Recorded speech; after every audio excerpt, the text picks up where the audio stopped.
Welcome to the Craft Special Edition podcast series for the book Desire Well, How to Understand Your Desires and Fill Them Completely.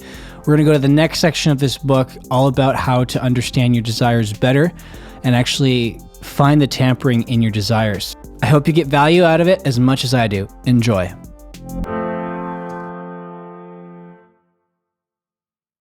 Chapter 3. Why Desire? The trick to happiness wasn't in freezing every momentary pleasure and clinging to each one, but ensuring one's life would produce many future moments to anticipate. Brandon Sanderson. Patrick grips the steering wheel like it's holding his life together. The morning sun streams through the windshield, but it does nothing to clear the fog in his head. His 7-year-old daughter, Samantha, sits quietly in the back seat, her gaze fixed out the window, while his 15-year-old son, Jamie, scrolls mindlessly through his phone. The silence between them feels like a taut thread. He presses his lips together, trying to shake the memory of his wife's face, a face he hasn't seen in a year. Not since she packed a bag and disappeared without so much as a goodbye to their children. "Do you think Mom ever thinks about us?" Samantha asks. Her voice is steady, but Patrick can see the pain in her eyes. He swallows hard, the question striking the core of his deepest insecurities.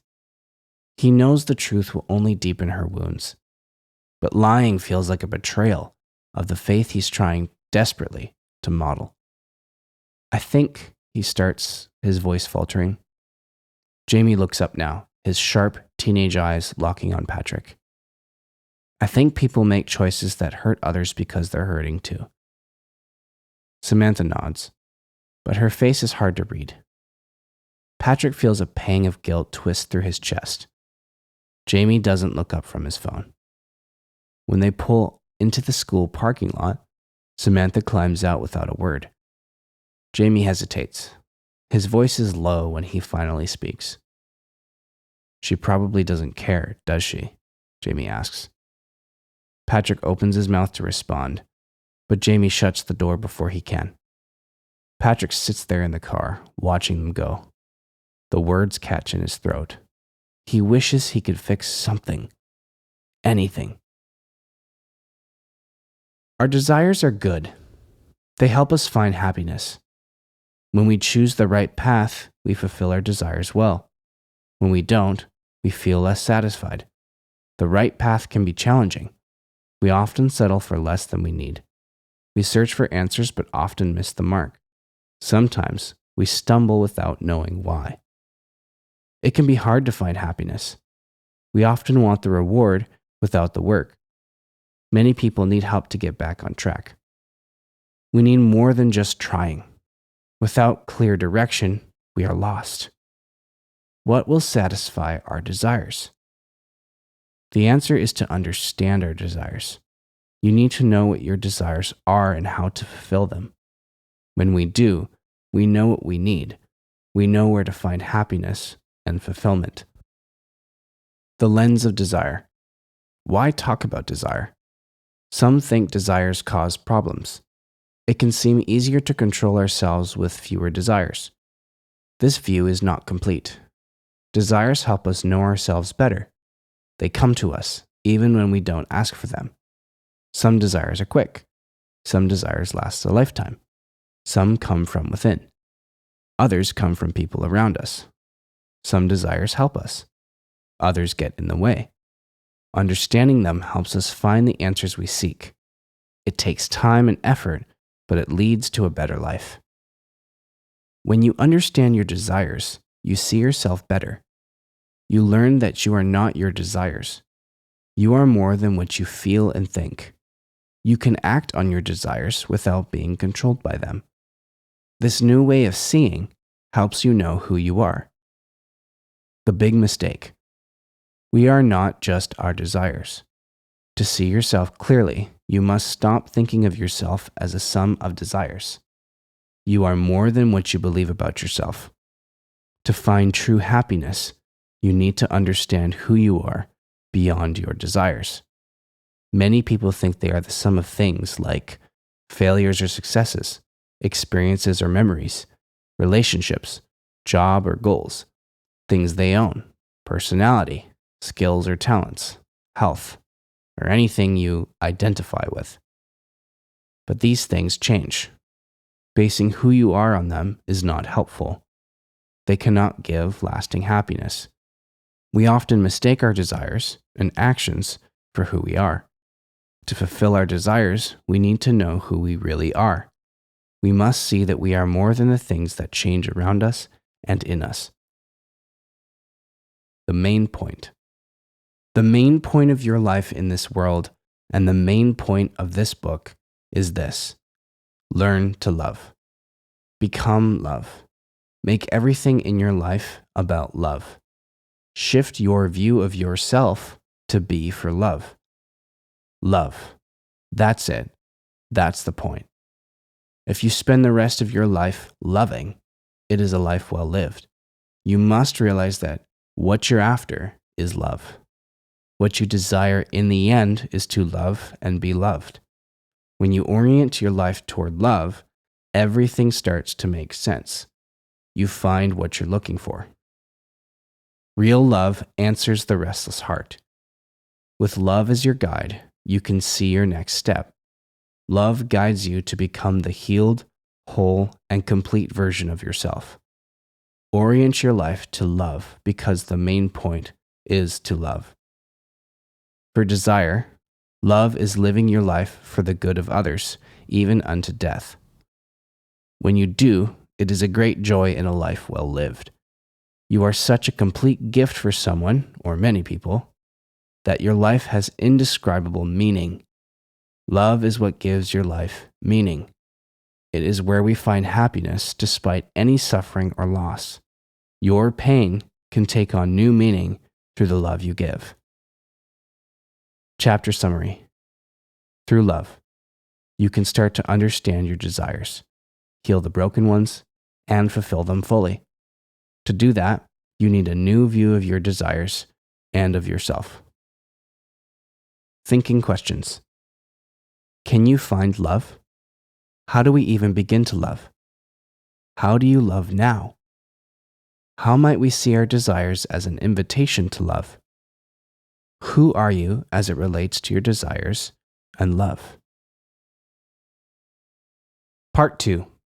The map. Desires are like a treasure map.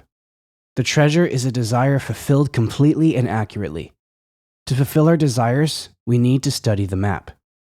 The map reveals several things about us. 1. Who we are isn't a sum of our beliefs. It's something more constant. 2. Our recipe of desires isn't something we are stuck with. We can change them. 3. The path to every desire fulfilled is healing and self-mastery. Chapter 4. Who we need to be. Children, the ignorant, pursue external pleasures. Thus, they fall into the widespread snare of death. But the wise, knowing the nature of immortality, do not seek the permanent among fleeting things. Paramananda. How was school? Patrick asks, looking over from the couch. Jamie doesn't look up from his phone. Fine, Jamie mumbles. Patrick's frustration flares. That's it? Just fine? Come on, Jamie. Talk to me. His voice is sharper than he intends, and he can see Jamie stiffen. Why? How can you tell me everything's okay when it's not? Jamie snaps back, his voice cracking. He storms off to his room. Patrick exhales, leaning back against the cushions. He knows he should go after Jamie, but the exhaustion of the workday weighs him down. Samantha watches him from the corner but doesn't say anything. He hears Jamie's door slam shut upstairs. Later that evening, Patrick sits with Jamie and his math homework at the kitchen table. Samantha is curled up on the other side of the room, flipping through a sketchbook. Patrick tries to focus on the problem in front of him, linear equations, but his mind drifts. The house is quiet. Too quiet. It's always like this now. He rubs his eyes and tries to focus on the numbers before him, but his mind wanders. He misses the sound of his wife's laughter and the warmth of her beside him during late-night conversations. Even now, as his kids sit nearby, he feels utterly alone. Now it's just him and the kids. He shifts in his seat, frustrated with himself for letting his mind wander again, and forces his attention back to the paper. "Why do you think Mom left?" Jamie's voice cuts through the silence. He sees his son's guarded face, but his eyes give him away. He's hurting, and Patrick knows he doesn't have the answer Jamie wants.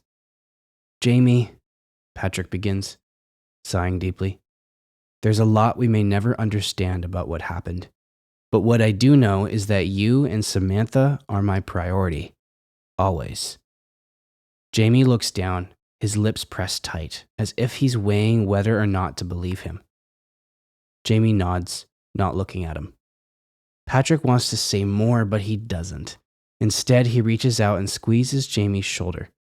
They sit in silence, and Patrick hopes it's enough. Being secure in who you are allows you to be present for others when they need you the most. Without a clear sense of who you are, you become a burden to others and to yourself. It's hard to navigate life without a clear sense of who you are. We often misunderstand our desires. We think our desires make us who we are. Some desires, like hunger, are easy to understand. Some, like love, are more complex. If I say I'm hungry, that can't be all I am. Hunger comes and goes. Who am I when I'm full? Do I change each time I eat? This way of thinking is not stable. The same goes for love. If I love someone, is that all I am? Am I more than my desires? If I don't change when my desires change, who am I? The whole you. People have long considered who they are. We have found different answers. Some help us live fully while others hold us back. Many people think who they are changes, making life hard and confusing. The problem is that we often don't know who we are. We base it on what we feel or do. Our desires change, and so do our actions. We need a steady idea of who we are to fulfill our desires. We let our actions define us, even when we fail. We stumble and struggle with our desires. We carry desires we didn't even choose. We let others control our choices: school, work, status, peer pressure, family traditions, dramatic events, etc. When you realize you have desires, you see yourself differently. You stop thinking that who you are is just a sum of things. You come to know that you've always been the same you since birth. What you thought you were was just the sum of your desires acted upon. We must stop defining ourselves by what we do or feel. Who we are should be more stable. It should not change with our desires, which are constantly shifting. Who are you? The most helpful and useful answer to who you are for fulfilling your desires is this: you are a gift. Why? Because you can feel, know, and act. You have life and freedom. You can heal and grow. All of these things are gifts. Everything you have is a gift. See the gift in you. When you see yourself as a gift, you change how you see your desires. Your desires don't define you. They become something you work on to heal and fulfill. You also become a gift to others. This outlook makes your path to the treasure more apparent. The journey to happiness becomes more joyful. You become whole and complete when you see yourself and live as a gift. Be a gift. You can choose to be a gift. Being a gift is not selfish, it's the opposite. Seeing yourself as a gift means you think of yourself less and focus on others more. You help them know that they are gifts too. Love as a gift. Being a gift is loving. We make love too hard to understand. Love is simple. It's being a gift to others. If love is a gift, it becomes easier to find. We all want love. To get it, we need to become a better gift. The essence of who you are. There is a simple truth about who you are. Everything about you may change, but one thing stays the same: your essence or spirit. This part of you doesn't change. It's steady through all the changes in your life. It's the part of yourself you can't get rid of. It's a constant gift. You can think what you want, but you can't change your essence. Your essence is the part of you that's always there. You may not have known it, and that's okay. Some people try to get rid of this part of themselves. They might hate themselves for it. The key is learning to accept this unchangeable part of you and recognize it as a gift. Chapter summary. The secret to knowing who you are is seeing yourself as a gift. The more you act like a gift, the more you will fulfill your desires. You become the best version of yourself when you live as a gift. We need help with this, though. We need something or someone to show us the way. Thinking questions. How do you see yourself as a gift? How do you become a gift? How do you go from living for yourself to living for others? Chapter 5. How to see desire. 3 things are necessary for the salvation of man: to know what he ought to believe, to know what he ought to desire, and to know what he ought to do. Thomas Aquinas. Naphtali sits at her desk, bathed in the soft glow of her desk lamp. It's late, and the quiet hum of the campus night fills the room. Her textbook is open, but she hasn't read a word in minutes. Thoughts she tried to bury claw her way to the surface. Her roommate Alyssa's laugh from earlier that evening echoes in her mind, warm, musical, and maddening. "Get it together, Naphtali," she whispers, pressing her palms to her temples. But her chest tightens and the storm within her surges again. The door bursts open. Alyssa stumbles in, her red dress slipping carelessly off one shoulder, her cheeks flushed with a post-party glow. Naphtali freezes, heat rising to her face. She feels stuck between her primal desire and the gnawing guilt that she can't seem to reconcile. Alyssa laughs and collapses onto the bed, her lengthy hair spilling over the pillow. "Come here," Alyssa says, patting the bed beside her. Naphtali hesitates but eventually crosses the room, her pulse pounding in her ears. Naphtali hesitates but eventually crosses the room, her pulse pounding in her ears. They stretch out side by side, scrolling through their phones, trading songs and sharing silly memes. Their shoulders and legs touch, a casual intimacy Alyssa likely doesn't even notice. For Naphtali, it's excruciatingly electric. A song plays, a slow, haunting melody, and Alyssa hums along softly, her voice filling the room. Naphtali feels the tipping point coming, like standing on the edge of a cliff.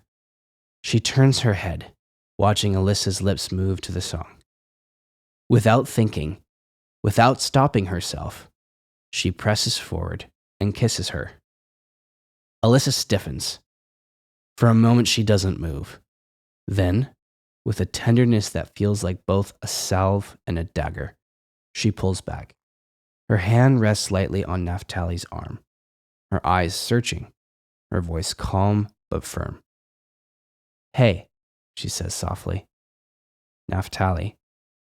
"No." The words land like stones and Naphtali crumbles, tears spilling before she can stop them. "I'm sorry," she stammers. I don't know how to stop feeling like this. I think I love you."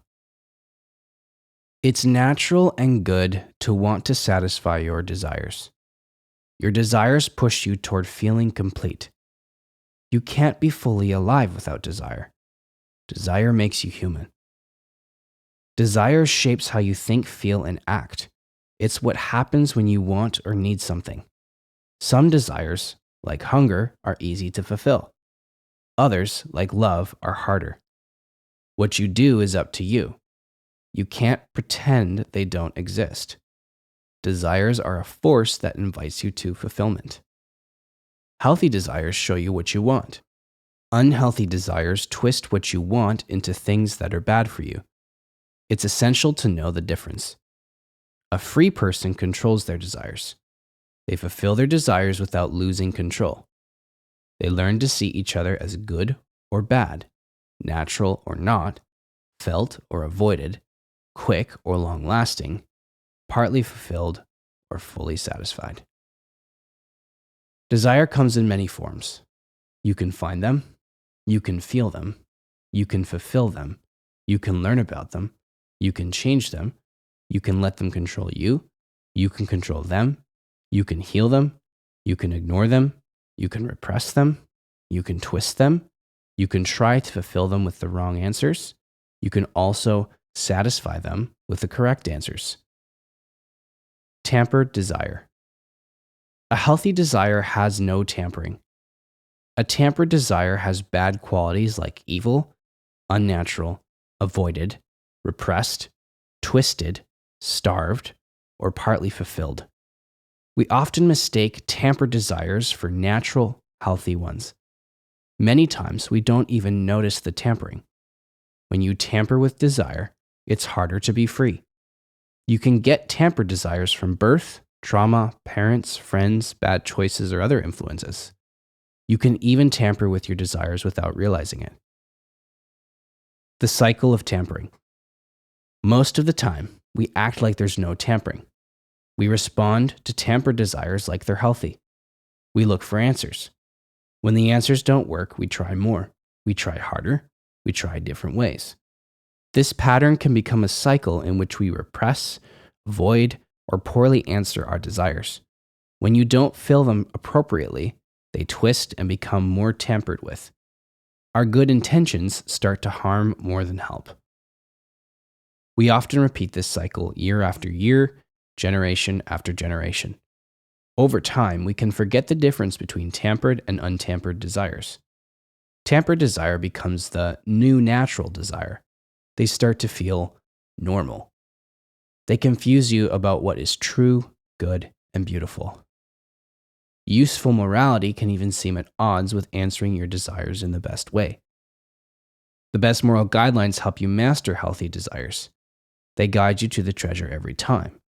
When your desires are tampered with, morality can seem at odds with satisfaction.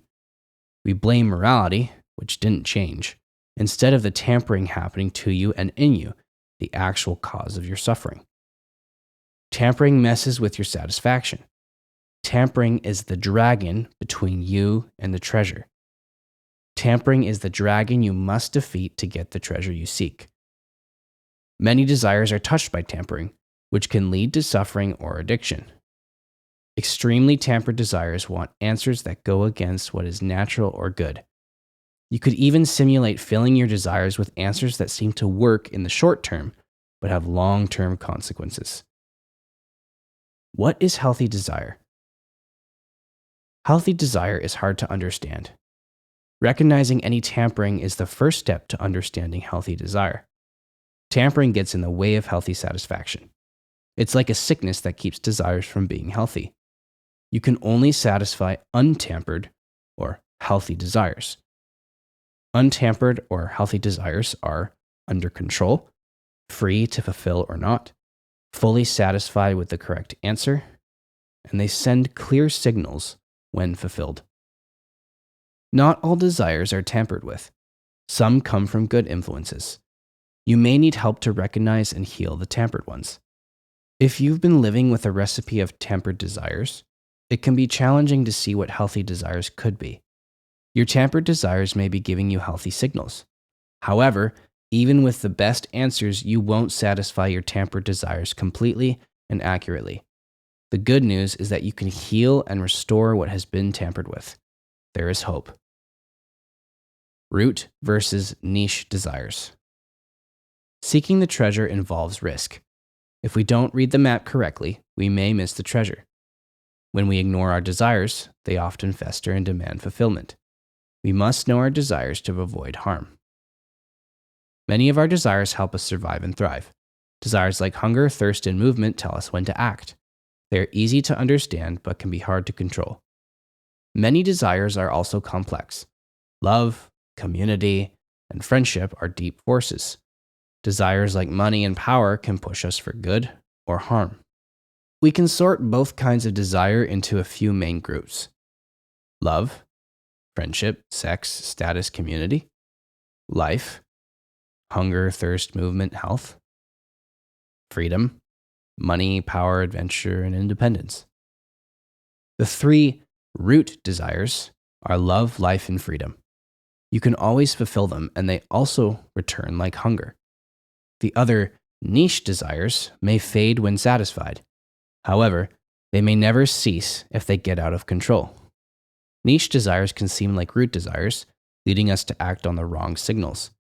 Seeing the root desire behind the niche helps us accurately fulfill our needs. We can fulfill our niche desires and feel fulfilled. However, the niche desire is often satisfied if we meet the root desire. Fulfilling root desires can make niche desires less intense and more satisfying. Our focus affects our success. If we focus on niche desires, they may grow with little to no satisfaction. Answers to niche desires are often easy to find, but the answers to root desires are not always apparent. Our deeper needs fuel our wants. Focusing on the three root desires satisfies all our desires more completely. Fulfill your desire once you know the path. Desires can be small or big. Some go away when fulfilled. Some come back. Some stay with you. They can change. But how you fulfill them changes how they behave. Desires can grow healthy or out of control, change when you fulfill or ignore them, twist if you repress or tamper them, disappear when fulfilled, come back after a time, or be fully fulfilled with the correct answer. There are many ways to fulfill your desires, some which work better than others. Often, complicated desires are satisfied with simple answers. You must look for the best answers, not just the easiest ones. Chapter summary. Desires can enter your life in many ways. There are healthy ones and tempered ones. There is often a simple answer to heal and fulfill them. The path to that answer can be hard or long. You will feel frustrated if you try to meet your desires without a plan. You need the best ways to find the best answers to your desires. Thinking questions. What dragons are you avoiding? What have you labeled normal or natural when it is some form of disguised or forgotten tampering? Of the many desires you experience, which ones have the potential to add great goodness to your life if they are healed and healthy?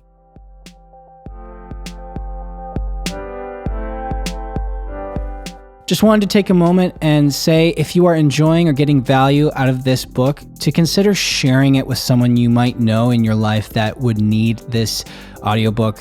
Please consider sharing it with them and leaving an Amazon review as well. It helps other people know how this book is and what to expect. You can go to Amazon.com or .ca or whatever and type in Desire Well Book or Desire Well Book Jonathon Vogel and leave a review. That would mean the world to me.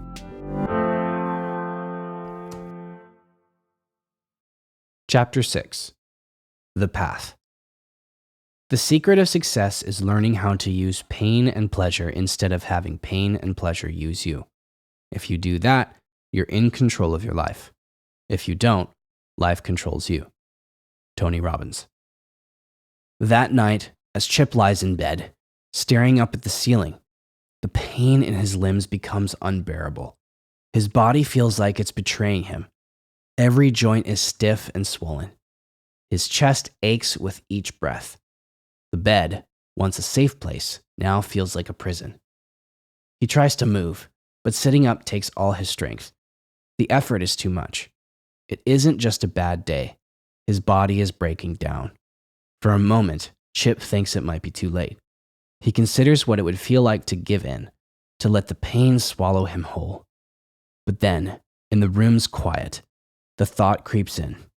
He's not done. Not yet. The pain of staying the same is sharper than the pain of change. The first step is small, almost laughably so. Chip gets out of bed. The floor feels cold beneath his feet, his legs shaking beneath him. He pauses in the doorway, his heart racing with fear. But he forces himself to take a step, and then another. Just 2 steps into the hallway. Then, the next day, 3. The progression is painfully slow, but with each small victory, Chip feels something he hasn't in years. Hope. He isn't running a marathon, but he's walking. Slowly, he adjusts his eating habits, cutting back just a little. One less meal a day. He doesn't see the numbers changing on the scale yet, but it feels different. He feels like he's doing something. We fear taking the risk of feeling our desires. We push down our feelings, thinking this stops our desires from growing. We see our desires as broken. We try to get rid of them or let them run wild. The problem is this: when we stop feeling or give in, we become slaves to our desires. Sometimes we need to permit ourselves to feel again. Think of your desires as a treasure map. Whether we know it or not, the treasure we seek is that our desires get completely fulfilled. We want a feeling of wholeness. In our search, we often forget to read the map. We want the treasure now instead of waiting or suffering to find it. Sometimes we actually can avoid pain if we know the right path. Other times, we feel unworthy or think the path is too hard. But what if we studied the map? The way of self-mastery. Self-mastery keeps us fulfilled, even as our niche desires come and go. It is the only way to true treasure. Self-mastery means discipline and healthy habits. It frees us to meet our healthy desires in the best way. Without mastery, we may fulfill our desires without thought. This instinct helps us survive. It often works, but many times, this first reaction needs to be revised. We need a mindful approach to fully and accurately meet our desires without tampering. Self-mastery means carefully fulfilling desires. It's not delay or denial. It's a response in complete control. It may not feel natural or easy initially, but it's worth practicing until it becomes a natural response. We need self-mastery to get better answers for our desires. Master the path when you act. The ACT or ACT method helps you change, heal, or fulfill your desires. It is a practical way to practice self-mastery. The steps are: 1. Assess your desires. 2. Cultivate what's good in it. 3. Train your response. Step 1. Assess your desires. The first step to self-mastery is knowledge. Understanding your desires can be challenging. When you feel a desire, ask these questions. Where does it come from? What does it need? How can I fulfill it best? By asking these questions, you will start to understand your desires better. For example, if you feel hungry, where does hunger come from? Your body has run out of nutrients. What does it need? Your body needs food to live. What kind of food is best? There's probably a better choice than ice cream and cookies. It may fill your hunger for a short time, but it doesn't have the nutrients your body probably needs. Choosing ice cream over and over again might harm your health. Steak and vegetables could be a better choice. They fill your hunger with what your body needs. Answer these questions honestly. Sometimes, changing your choice can be challenging. Your answers may not feel good. The correct answer may initially seem wrong if your desire is tampered with. For example, if you eat ice cream often, healthy food might taste gross. The correct answer might appear to be the opposite of what you need to satisfy, even though it will help you fulfill your desires best and get you the treasure. You might feel distaste, frustration, and withdrawal until the correct answer starts to heal any tampering. Keep in mind that we often answer these questions incorrectly.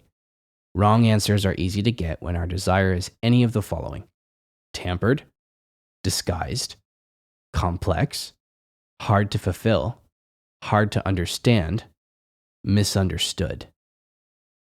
It may take time, practice, and professional help to assess your desires accurately. What they are and what state you find them in, tampered, healthy, etc., doesn't change the good in them. Once you assess them, move to step 2.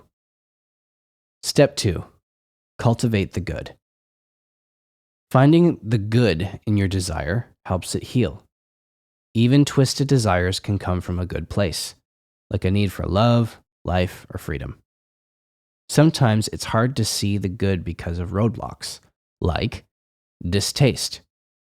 The first roadblock is distaste for your desire. This is different than a distaste for the answers. You push your desire away because it feels wrong. I can't possibly desire X. Distaste for your desire is something like that. Sick curiosity. The second roadblock is a sick curiosity about what fulfilling your desire might look like. You think about what fulfilling your desire could be. You dream and fantasize about different answers. You begin to want what you can't have. By indulging, you increase your desire for the answers you've decided to think about.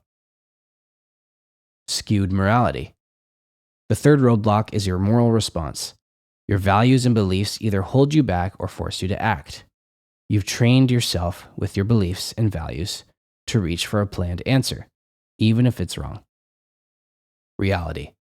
The fourth roadblock is the reality of your circumstances. Your situation may stop you from fulfilling your desire, or the situation you find yourself in is a trigger for that desire. The trigger signals easy fulfillment with an obvious answer that may or may not be correct. Emotions and feelings. The fifth roadblock is that your feelings make it hard to think clearly. Your emotions surface enough to influence your thoughts and actions. Sometimes you turn them on, or they surface themselves without you thinking about it. Rationalization. The sixth roadblock is that you limit yourself to particular choices or feel anxious about options. You choose to let what you feel affect your decisions. You rationalize. You restrict yourself either to yes or no in binary decisions or experience decision anxiety because there are too many options to choose from. Rash action. The seventh roadblock is that you act without thinking. You immediately take action. Ready, fire, aim. You choose not to assess any answers other than the first obvious ones. These roadblocks make it hard to see the good in your desire. It's hard to hit the mark when your target is blocked. When you notice and press against these roadblocks, you begin to see the full target and fight for the good in your desires. Take anger, for example. When your friend wrecks your car, you may want to hurt them. Your anger is natural. Burying your anger might lead to regret later. If you recognize the good in your anger, you can find a better way to respond, like talking calmly or exercising. You might just need to cool off for a time until you become more objective. The emotion you feel as anger isn't wrong. What you do and think from that emotion determines if it's good or bad. Gratitude is the best way to see the good. Use gratitude to help your desires in a healthy way. See the good in your desires. Be grateful for them and appreciate their beauty. Ask yourself, what am I thankful for? Step 3. Train your response. After seeing the good, what will you do with your desires? How can you fulfill your desires without harm? There are different ways to respond. Fulfill by distraction, fulfill through integration, or fulfill by controlled action. Try each response. Some will work better than others. Use the one that fits your needs and situation. Each desire may need a different response. One person might use distraction, while another might need controlled action. Each response is a tool to help you fulfill your desire well. Fulfilling by distraction. Distraction can help. It works quickly, and it's a first step for many people. Sometimes it's better than integration or controlled activity. It can be a quick way to manage your desires positively. When your desire grows, it reaches a point where you must act. If you sit there and think about your desire, you lose. You might make the wrong choice.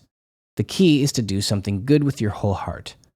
You must control yourself by acting with your desire, not against it. Channel it. Use the energy from it for good. You may need to leave the situation and do something else. For example, you might go for a run if you have a strong desire for someone you can't have. This run uses that energy. It turns your desire into a good action. You stay in control. The run makes your desire weaker. It keeps you safe and on track. You manage your desire well. You find a good answer.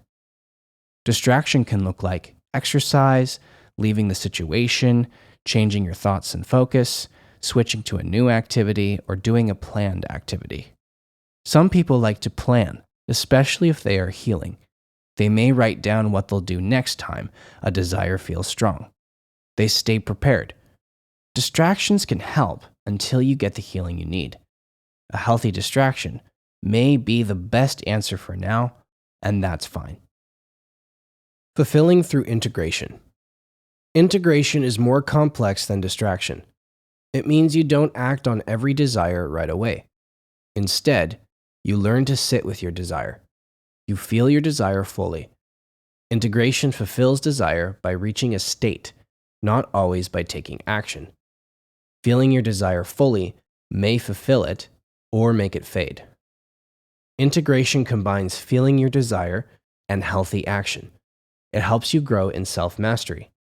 Mastering integration leads to true freedom. This process works for any desire. For example, integrating hunger is different than integrating love, but the steps are the same. 1. Name your desire. 2. See the good in it. 3. Take the best action. Let's look at a strong desire for someone you can't have. Integration here may look like 1. Name your desire. Say it out loud or write it down. What do I desire? i.e., I want to love this person. Naming brings clarity. It helps you see your desire isn't wrong. Only your actions can be right or wrong, not the desire itself. Be careful. Naming your desire can spark curiosity. Don't list many ideas or possible answers. If your thoughts start to wander, stop. Thinking of answers now isn't helpful. This wastes time. Avoid distractions that lead to dreams or fantasies. Your goal is to see your desire, not act on it, yet. Name your desire quickly and move on.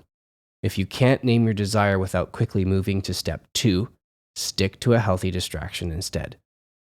2. See the good in your desire. What deeper need does my desire show? i.e., I want to love and be loved. Now, find gratitude for this good part of your desire. Choose to feel the desire without acting. Then, list a few good things about it. If you can feel your desire with gratitude, it may be enough to fulfill it. Some desires only need to be felt, not acted on. Gratitude is especially helpful for desires you can't understand or find an answer for. You feel and experience your desires entirely in self-mastery.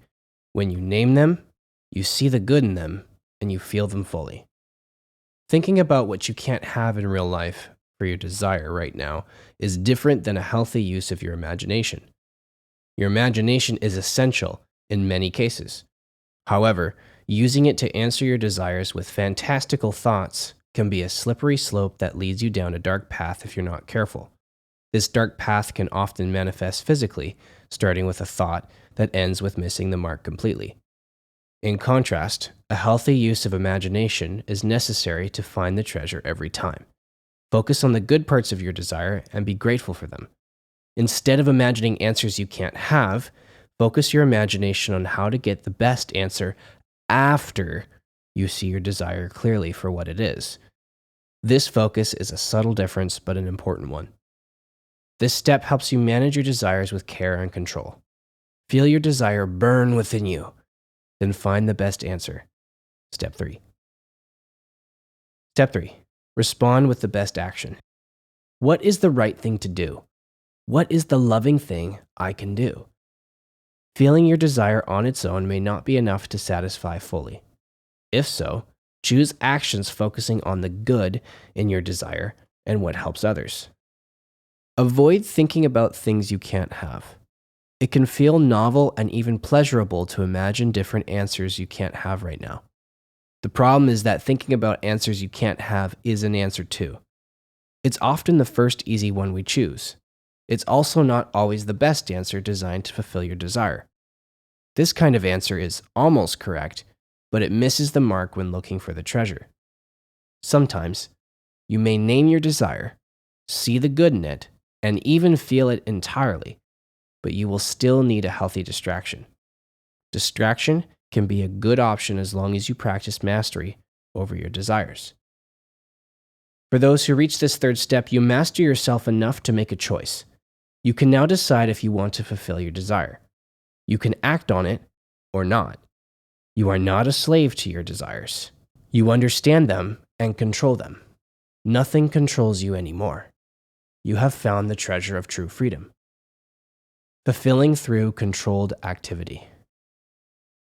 Some answers to your desires are simple and easy, but how do you know if the easy answer is correct?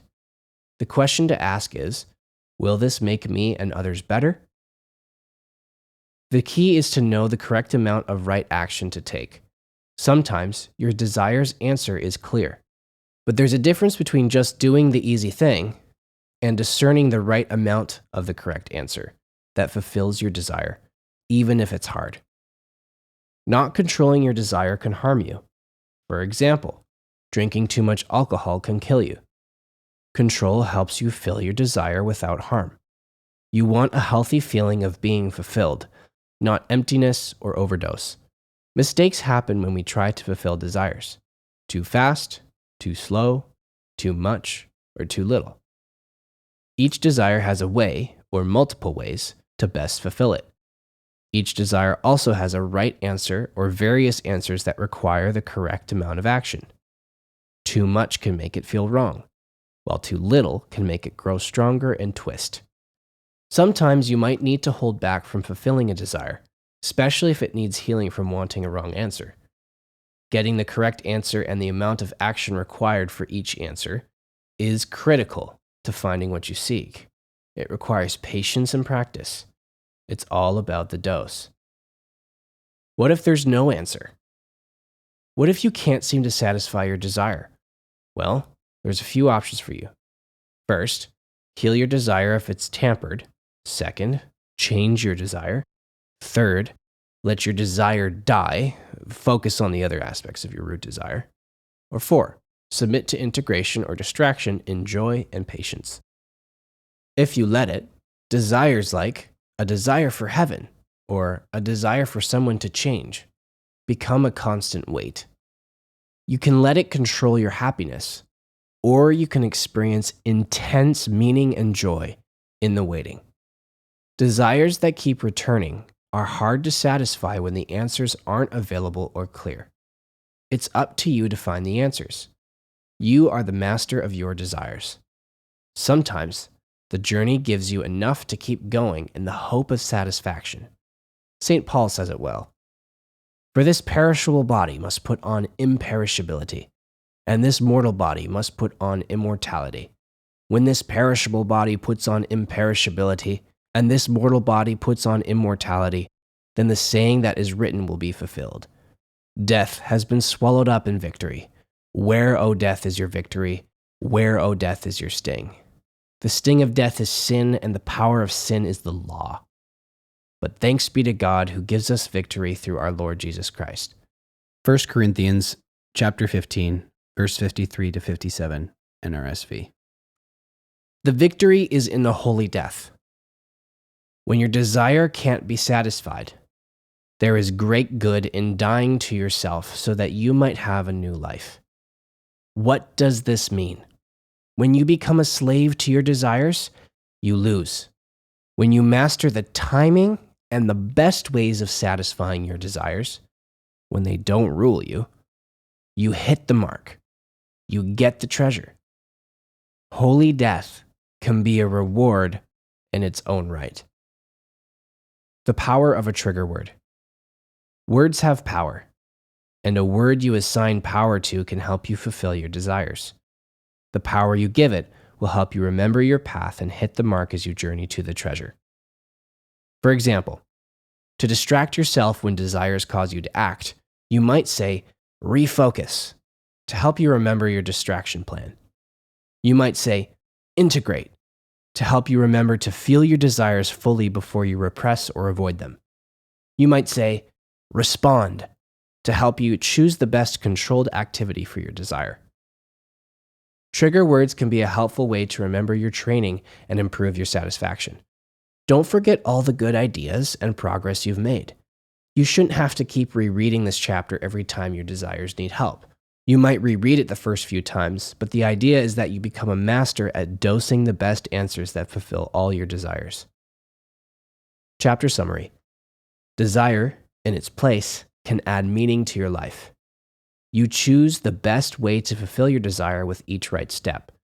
You can live a whole life with all your desires met. Satisfaction is possible now. Like a map, the path of self-mastery starts with knowing your desires. The treasure is yours every time you fulfill your desire completely and accurately. Thinking questions. What desires do I struggle with? What desires do I fill with the wrong answers? How might I change my actions to find better answers that heal and fill my desires? Who do I need to help me heal my desires? What ACT or ACT plan can I create for the desire I need to master the most? I'm going to do thinking questions again. Thinking questions. What desires do I struggle with? What desires do I fill with the wrong answers? How might I change my actions to find better answers that heal and fill my desires? Who do I need to help me heal my desires? What ACT or ACT plan can I create for the desire I need to master the most? What word or phrase would help me remember my preferred desire plan? Well, I hope you enjoyed that. There's a lot there to unpack. If you're like me, I might be going over this a few times and just kind of sitting with some of the concepts. I'm really looking forward to the next part here in the third episode. It's going to talk a lot about if God exists, what does that look like, and how science has actually proven the existence of God and how it's useful. Various qualities of God are useful to you in your journey to fulfill your desires. So stick around. We got another episode here for you.